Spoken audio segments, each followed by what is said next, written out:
अस्सलाम वालेकुम viewers, rich Pakistan के नए एपिसोड के साथ मैं हूं आपका मेजबान अब्दुल रहमान। पाकिस्तान और चाइना की दोस्ती दिन ब दिन गहरी होती चली जा रही है।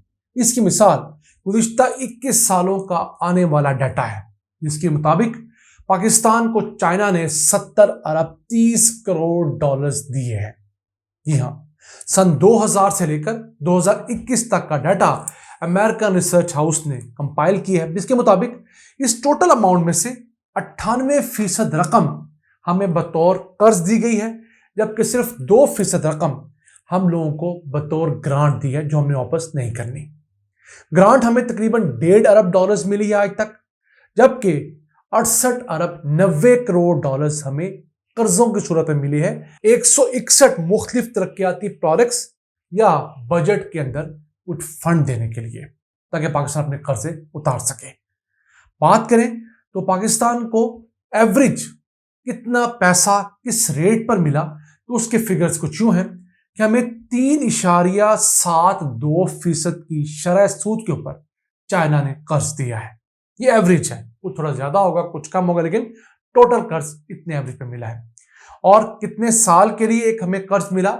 9 साल और तकरीबन 10 महीने का एवरेज एक लोन का ड्यूरेशन है। इसके अलावा हमें 3.25 साल का ग्रेस पीरियड भी दिया है चाइना ने, यानी कि हर लोन का 3.25 साल का ग्रेस पीरियड है। अगर हम नहीं अदा कर पाते तो हम उसे देंगे। अब हमसे ज्यादा कर्ज सिर्फ 2 मुल्कों को चाइना ने दिया है। सबसे ज्यादा रशिया को दिया है और दूसरे नंबर पर वेनेजुएला को दिया है। तीसरे नंबर पर हम पाकिस्तानी आते हैं। अब बात करें पाकिस्तान में किन किन प्रोजेक्ट्स पर सबसे ज्यादा कर्ज लिया गया। एनर्जी सेक्टर के लिए सबसे ज्यादा लोन लिया गया, 40% लोन तो एनर्जी सेक्टर के लिया गया, 28 अरब 40 करोड़ डॉलर्स हमने मुख्तलिफ बिजली घर बनाने के लिया।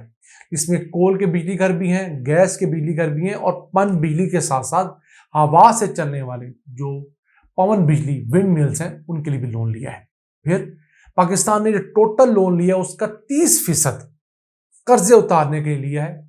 21 अरब 30 करोड़ डॉलर्स चाइना हमें दे चुका है, जिसके जरिए हमने मुख्तलिफ ममालिक के कर्जे उतारे हैं।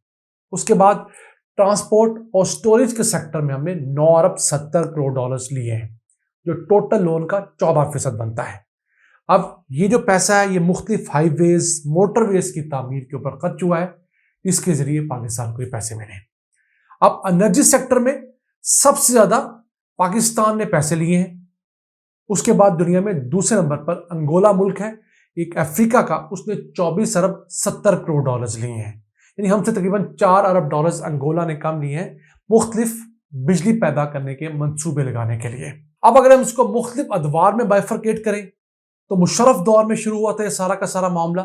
मुशर्रफ दौर के अंदर हमने 4 अरब 10 करोड़ डॉलर्स लिए थे। फिर पीपल्स पार्टी का टर्नओवर आया 2008 से 13 का, हमने 10 अरब 40 करोड़ डॉलर्स लिए। यानी मुशर्रफ ने अपने 7 सालों में जितना कर्ज लिया चाइना से, उससे तकरीबन 2.5 गुना ज्यादा पीपल्स पार्टी ने अपने 5 सालों में लिया। फिर बारी आई हमारी पीएमएलएन की हुकूमत की। 2013 से 18 के दौरान इन्होंने तो अंधेर नगरी मचा दी। 36 अरब 20 करोड़ डॉलर्स का कर्ज हम लोगों ने चाइना से लिया था। फिर पीटीआई का टर्नओवर आया 3.5 साल का, उसमें 19 अरब 60 करोड़ डॉलर्स का कर्ज लिया गया। याद रहे ये फिगर सन 2021 तक के हैं। 2022 में पीडीएम की हुकूमत आई थी, तो 2022 और 23 के फिगर्स अभी तक कंपाइल नहीं हुए। अब बात करें कि जो कर्ज लिया गया उसका कितना कहां खर्च किया गया, तो पीएमएलएन ने अपने दौर में जितना कर्ज लिया उसका 52 से 53% मुख्तलिफ एनर्जी प्रोजेक्ट्स को लगाने के लिए इस्तेमाल किया, जबकि पीटीआई दल ने अपने दौर में 61% कर्ज पुराने कर्जे उतारने के लिए नया कर्ज लिया।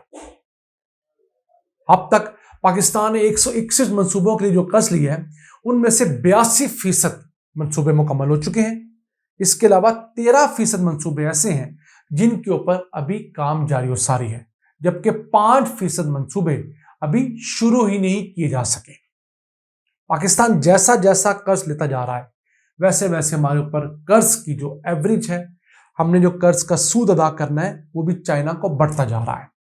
मुशर्रफ दौर में हमने चाइना को ऑन एवरेज एक साल के अंदर 509 मिलियन डॉलर्स अदा करने थे, यानी $500 बिलियन हमने हर साल चाइना को अदा करना होता था। फिर पीपल्स पार्टी दौर में यह शरह हो गई 2 अरब 10 करोड़ डॉलर सालाना, जिसमें प्रिंसिपल अमाउंट भी थी और सूद भी था। फिर नवाज शरीफ दौर में यह शरह बढ़कर 7 अरब 20 करोड़ डॉलर्स हो गई। इस दौरान पाकिस्तान कुछ अपने प्रिंसिपल अमाउंट उतारता भी रहा, कुछ नए कर्ज भी लेता रहा। उसके बाद पीटीआई हुकूमत में ये एवरेज आ गई 4.5 से 5 अरब डॉलर्स। ये वो रकम है जो हमने हर साल चाइना को अदा करनी होती है और हम तवातर से अदा करते चले जा रहे हैं। अब चाइना के ऊपर हमारी डिपेंडेंस तरक्याती मंसूबों के अलावा ज्यादा अपने कर्जे उतारने के लिए हो गई है। हम पहले चाइना से महंगे मंसूबे लगवा चुके हैं, अब उन मंसूबों का कर्ज अदा करने के लिए हमें चाइना से ही कर्ज देना पड़ता है। ये हमारा एक बहुत बड़ा मसला है। पाकिस्तान में लगने वाले 3 बड़े कोयले पर चलने वाले पावर प्लांट्स जो इस वक्त तकरीबन बंद पड़े हैं, बहुत थोड़ी अपनी कैपेसिटी पे चल रहे हैं, लेकिन हमें उसका कर्ज अदा करना है, उसका मुनाफा अदा करना है। इसी तरह और कई सारे मंसूबे, मतलब लाहौर की ऑरेंज लाइन ट्रेन है, एक सफेद हाथी है, हमने लोगों की फलाह बहबूद के लिए बनाया, लेकिन आज तक जितनी कैपेसिटी के लिए बनाई गई थी 2.5 लाख लोग रोजाना, इतने लोग इस पे आज तक सवार नहीं हुए। मैक्सिमम इसने 2 लाख लोगों को एक दिन के लिए सर्व किया हुआ है। न जाने हमारे मेहरबान हुक्मरान कब इस बात को समझेंगे कि पाकिस्तान को महंगे कर्जे लेकर अवामी फलाह के मंसूबे बनाकर देना कोई अक्लमंदी नहीं है। हमें दुनिया से ऐसे सस्ते कर्जे ढूंढने होंगे जो ना सिर्फ बहुत ज्यादा कंसेशनल लोन्स हों, बल्कि उनसे बनने वाले प्रोडक्ट्स ऐसे वायबल प्रोडक्ट्स हों कि अगर हम वो 2.5 लाख लोगों के लिए डिजाइन करें तो हमारे पास 3 लाख लोग लाइन में खड़े हों। ये नहीं कि जब मेट्रो ट्रेन शुरू की गई तो उस पर रोजाना 60 से 70 हजार लोग सफर किया करते थे। ये नहीं हुआ 2-3 महीने में, 2-3 साल में लाहौर की आबादी बहुत बढ़ गई, फ्यूल की प्राइसेस बढ़ी तो लोगों ने गाड़ियों और मोटरसाइकिलों को बंद करके मेट्रो ट्रेन का रास्ता लिया। उस वजह से इसकी जो राइडरशिप है बढ़ गई है।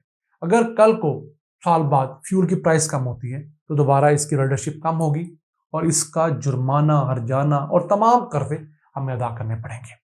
इसी तरह पाकिस्तान में बनने वाले तमाम चाइनीज प्रोडक्ट्स में हमारी तरफ से बहुत ज्यादा हद तक बदनीति की गई। उनकी जो प्राइस थी उससे ज्यादा पर हमने उनको कोट किया, ज्यादा कर्जे लिए। हमारे हुक्मरानों ने, ब्यूरोक्रेट्स ने और दीगर लोगों ने अपने कट्स के लिए उसको इस तरह इस्तेमाल किया कि हम अगले 30 सालों तक कम से कम उनका ना सिर्फ कर्ज अदा करते रहेंगे, उनका किराया भी अदा करते रहेंगे।